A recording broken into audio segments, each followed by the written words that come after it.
பக்கம் கட்சியாக தாவேக்காவுடைய அடுத்த கட்ட முடிவுகள், அவங்களோட நடவடிக்கைகள், அவங்க அதை எப்படி இன்னும் மேற்கொள்ள போறாங்க, இதெல்லாம் வந்து எப்படி எதிர்கொள்ள போறாங்க அப்படிங்கிறது வந்துட்டு ஒரு வகையில நமக்கு தெரிய வந்திருக்குது.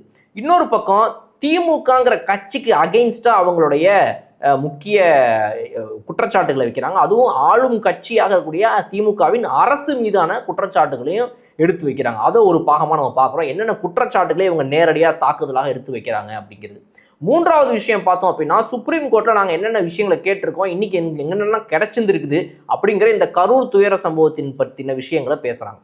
இன்னொரு புறம் பார்த்தோம் அப்படின்னா, தாவேக கட்சியுடைய ஒரு ஒரு முக்கிய நபராக இருக்கக்கூடிய ஆதவ அர்ஜுனா இன்னைக்கு நான் மனதிலிருந்து பேசுறேன்ற மாதிரி ஒரு விஷயங்களை தான் பேசியிருக்காரு.